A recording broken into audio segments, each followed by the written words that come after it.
Are you ready to be inspired and empowered by the stories of a truly unstoppable woman? Then get ready for an exciting new episode of Unstoppable Women.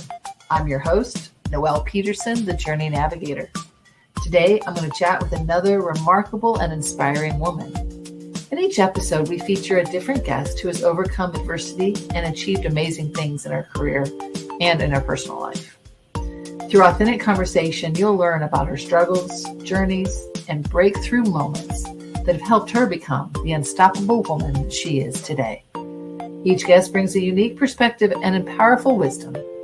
You'll gain valuable insights into how to overcome challenges, break barriers, and thrive in your own life. You'll walk away feeling empowered, inspired, and ready to take action toward achieving your own goals.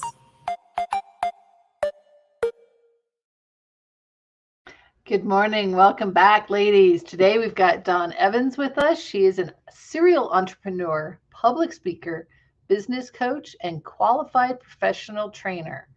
Over the past 20 years, Dawn has developed a reputation for successfully delivering and implementing a variety of training programs.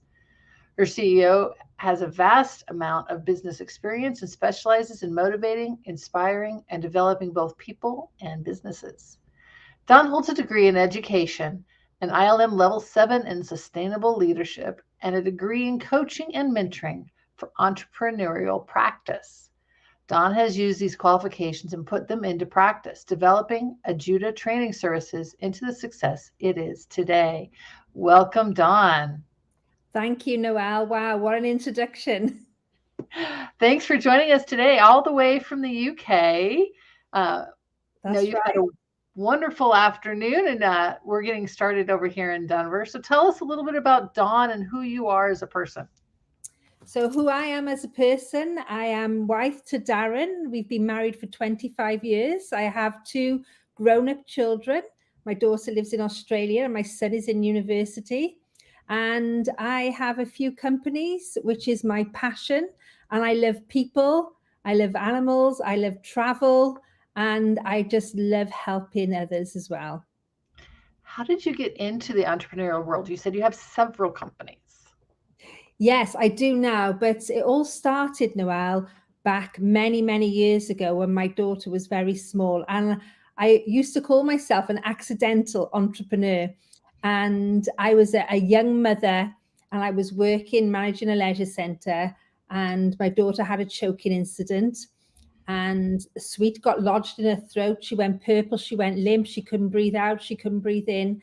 And I was a qualified trained lifeguard at the time, so I had a lot of first aid skills. So I just went straight into first aid mode, dislodged the wine gum, which it was. My daughter vomited all over me. And then the ladies that were with me that day, because we were in a play group, said, Dawn, if you weren't here, we wouldn't have known what to do. I literally, saved my daughter's life that day.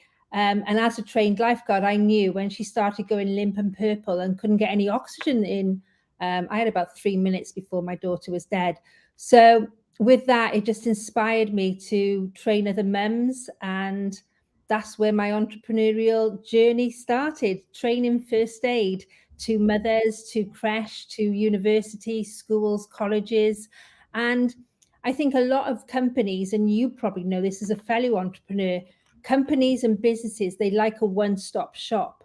So I was going into businesses and saying that I'm a first aid trainer, and they were asking me, do you do any other subjects? Do you do fire safety? Do you do food safety? Do you do manual handling?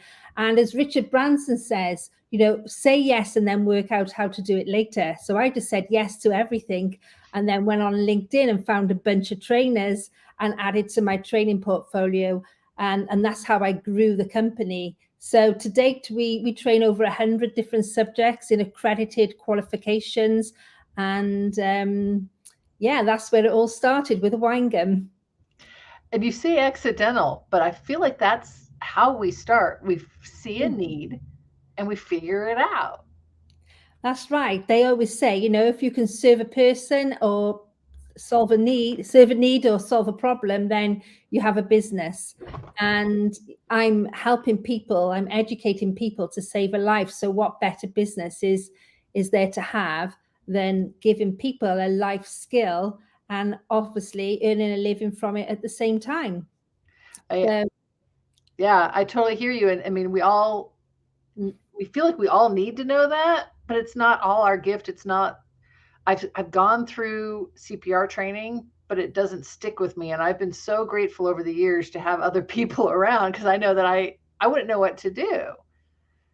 Yeah, it's one of those subjects that you need the skill, but you hope you're never going to use it. Most skills that we use and we perfect and we get better at it, but everybody shies away from CPR, and the statistics are really frightening. In the UK alone, 1 person is dying every single day from cardiac arrest, and I'm sure America's stats are no different, if not worse, because you've got more people. But yeah, it's my passion. First aid is my passion. Companies, I've realized that I call myself an accidental entrepreneur, but when I got into business, I realized that I was very good at it and I was good with people. When I first came into business, I didn't even know what an invoice was. I didn't know anything about business, but you learn, don't you? And I enjoy learning and I enjoy educating. So that's what I did. I just grew the company and I surrounded myself with the right people, Noelle. And I think that's what you need to do. And you do need support. It's not, we come from a missionary background where you are on the field potentially by yourself and you're doing this on your own. And I feel entrepreneurs are very similar, but it's hard, and it's not meant to be alone. We're in this world together and everybody's learning to different things, different levels. And most of us are willing to help each other out. So tell us a little bit about how you surrounded yourself with the right people and the tips and tricks to getting that business going and making a life for yourself. Yeah, I think I definitely surrounded myself with the right people. The first couple of years, I just sat in my office and I thought, because I've got a website, everybody's going to know who I am, and that's the mistake many new entrepreneurs make. You have to get out there. You have to go networking. You have to, the best person to sell yourself is you. And you have to have multiple income streams and multiple routes to market, because just one path is not good enough these days. I realized that very early on. And a lot of people start with one source of income and one shop front being a website and thinking they've got a business. So you need at least 10 shop fronts and at least 10 routes to market and at least 5 income streams coming in. Hence how I have a passion for first aid, but I realized I was never going to get rich by just teaching first aid. So I realized very quickly that I needed to add other income streams into my business. And that's why I brought on other subjects and other companies. But how I grew is just helping other female entrepreneurs and helping other people. Because I always say in business, if you put your hands out to bounce other people up, if it's your turn to fall, those hands are going to come back out and catch you, and you're not going to fall very far.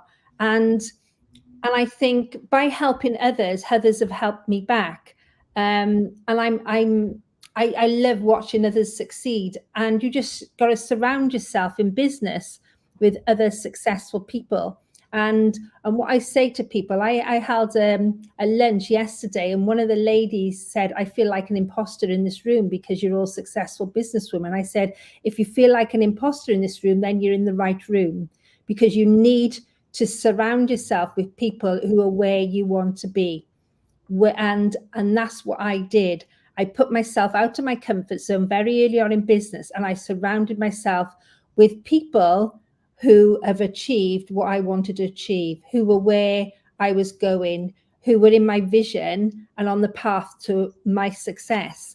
And that's what I would say with others. Don't settle for average. Don't settle for comfortable, because if you want to grow your business, you have to be uncomfortable to grow. And then when the uncomfortable becomes comfortable, then you need to stretch a little bit more. And before you know it, you have your 10 income streams, you have your 4 or 5 businesses, and your wealth follows shortly after your success. There's so much truth and value in that. We need so much. And one of the things I I think we try, as my husband and I in coaching, try to help others understand is you don't need those 10 income streams today. You can't build 10 things at a time. You built your first aid business and then added on as you could. I think that's valuable too.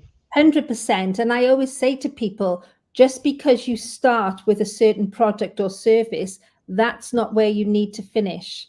I started my business 17 years ago now, teaching first aid.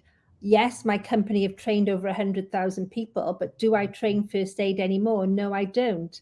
I have 25 trainers now going out delivering the first aid because I am now the visionary. I am now the creator and the ideas person and the business development person who are bringing in new ideas and new initiatives. So I think you've got to learn to let go if you want to grow in business.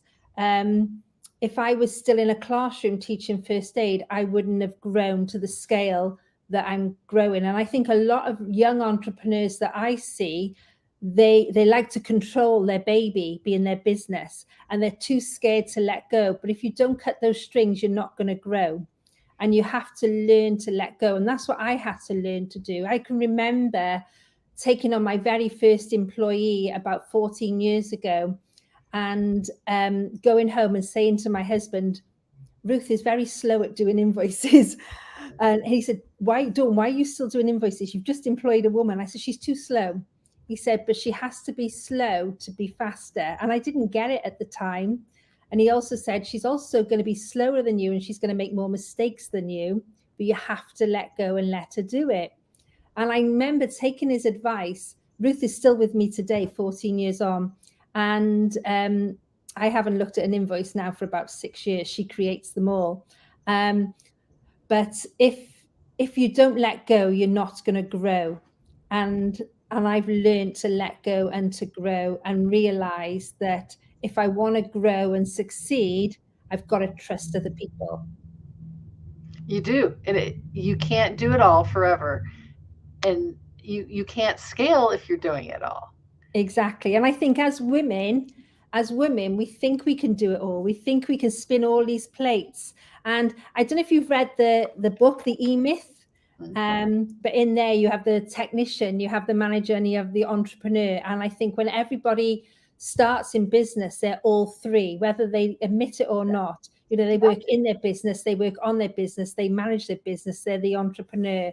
In order to grow and succeed, you have to make yourself redundant from all those roles because you can't grow your business. And these are all things that I learned growing my business. You have to make yourself redundant from the daily tasks and concentrate on the future tasks and the tasks and the parts of the business that haven't even happened yet. So we talk a lot in leadership about delegating. You've got to be able to let other people do things, whether they're going to do them as good as you or not, doesn't matter. You can't do it all. You need the help. No, exactly. So going back to your question about growth, I mean, one of the growth parts for me was delegation. Another part of growth was networking, meeting other people, collaborating as well with others. And just adding to the portfolio, diversification as well, especially when COVID came. I run a training company. To get money into my company, I had to rely on bums on seats, coming into my classroom. Sorry, you've just disappeared. Well, and that's hard. COVID, COVID kind of took that away. Yeah, so when COVID came, I had to rely on bums on seats to make money. We have a training center. We have 3 classrooms here. And of course, the government said, close your doors. No one's coming in. Remember it well, 23rd of March, 2020. I don't know what date it was in the USA. But I had to diversify very, very, very quickly. I didn't even know what Zoom was at the time. Right. Then all of a sudden we got 2 or 3 Zoom accounts and all our training went online. So I think thinking quick and having tenacity and having the ability to diversify is what will get you through the tough times as well. Yeah, you've got to be flexible. And that was a thing that 100%. we've learned a lot. Yeah. And I know you're talking about networking a couple times. Just mentioned that you're coming to the Achieve conference here in 2 weeks. I can't So wait. I've never been to Denver before, so I'm super excited, and obviously excited to meet both you and Michael as well. yeah, it's going to be a great time. We're looking forward to meeting you and hearing you speak. You get to be one of our guest speakers that weekend. Do you want to give us a sneak peek or teaser on anything you're going to say that day? I think for me, I'm going to be focusing on mindset and self-belief. So it all starts within. And if you can believe, you can achieve. And the goals and aspirations for what you want are not too big. You've just got to make sure you chunk them into bite-sized chunks, and you'll always get there. And you can never dream too big. But you have to take action. It's great having the right mindset, but a dream will always remain a dream until you take action.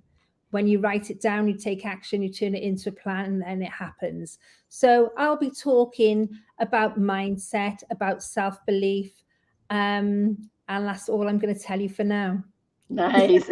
It reminds me of because we come from the ministry background, praying for what you want, but then sitting on the couch and not doing anything about it. Yeah. And focus. You need to know where you're going, because if you don't know where you're going, you're not going to get there. So what's the big dream for Ajuda Training? The big dream, do you know what, Noelle? I've surpassed all my dreams. I mean, my main dream was to have passive income. Well, everybody have asked me this. My main goal was to have passive income while having unlimited time with my husband and my children. And I get to travel the world while still earning income. I get to spend unlimited time with my husband and my children while still earning money. When I leave Denver, I'm going off to Australia to spend time with my daughter, and my businesses are all running themselves. So for me, that was my end goal, to have the money coming in while I'm sleeping, while I'm traveling, while I'm with my family. So I've got there. And everybody wants two different things, don't they, out of life? Success means different things to everybody. But my success was having been able to live the life that I choose to live, being able to go to work because I choose to go to work, not because I have to go to work. You know, I'm here today talking to you because I choose to talk to you. I've popped into the office because I chose to come in, not because I have to come in. I came to check on the staff and say hello. So I think having choices is where I wanted to be, and I've got those choices. So I've made it. So for me, that's my definition of success. Well, that's awesome. And it is. Everybody's going to define it differently. Everybody's going to see it just a little bit differently. But that, I mean, you know, with your story of your daughter, life is short. It can change in the blink of an eye, and we don't know if we have tomorrow. So take advantage of the time we do have with our loved ones, for sure. Yeah, 100%. And I know I've got time with my loved ones. My parents are still alive. I can have time with them. I can go and see my mum and dad. And I know my children are set up for the future when I'm gone. I've got a charity that I've set up. That's my legacy project. I've set that up so it'll run after my time is finished here. I have some children's books. They'll be read when I'm gone from this world. So I've set up a few legacy projects and legacy companies. I've set up things ready for my children. You know, I've been able to buy them both a home each as well. I've been in a very fortunate position. My children have traveled the world. They've gone to, you know, gorgeous luxury hotels. And for me, that is my success. When we were little, I mean, I didn't even get on a plane until I was 17 because my parents couldn't afford to take me. Right. So I had a very, very different upbringing to my children. So for me, you know, I don't need materialistic things because that's not me. I don't need the Rolexes and the expensive handbags. But what I do like is opportunities to be able to see the world and to give my family, my children, my friends opportunities to have the best life that they deserve as well.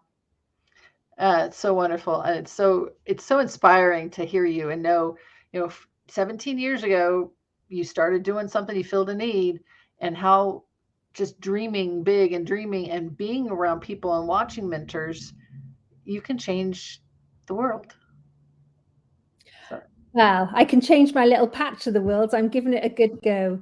But when you mentioned mentors, I've always had a mentor, and I know you guys are mentors. And I think having a business can be a lonely place. And I would encourage everybody to get a mentor, because you've got no one to talk to when you are the owner, the CEO, the decision maker, no one to hold you accountable for tasks and processes and decisions. So I think having a mentor is something else that I need to add to the question you asked me earlier about business growth as well, because I've always had a mentor. It is so valuable to have that ear and voice of reason in your head. You are valuable. Stop listening to that imposter. Anything else you'd like to share with our audience today? No, all I want to say is thank you for having me on here today. And I absolutely can't wait to meet you all in person, yourself, Noelle, your audience, and just tell everybody to come up and say hello to me when I'm in Denver. I would love to connect with all of you lovely ladies. And I'm just really looking forward to being there, and hopefully I can add value to your conference too. Oh, I'm sure you will. Looking forward to it. Thank you so much today, Dawn. Thank you, Noelle. Are you an entrepreneur or business owner? If so, you need to know about the Achieve Systems Business Building Membership. We are one of the best referral-based communities that wants to refer you. We help generate you thousands of leads per year. We also provide you an incredible mentorship program that has won many awards. We don't stop there. We have 60+ opportunities to take your business to the next level, like authoring and publishing books, and many, many more. Go to achievesystemspro.com and get started today. Thank you so much for joining us today, and a huge thank you to our guest for sharing her wisdom, experience, and insight. It's been an absolute pleasure and honor to have her on the show. The incredible stories and achievements of the women we feature on this podcast are not just inspiring, they're a call to action. They remind us that we are capable of achieving anything we set our minds to. I encourage you to take that first step toward realizing your dreams and living your best life. Don't wait for permission. Believe in yourself. And if you're looking for support and guidance on your journey, I invite you to join me. Text WOMEN to 55444 to learn more about how I, your Journey Navigator, can help you unlock your full potential. Remember, you are unstoppable. Let's make big things happen together.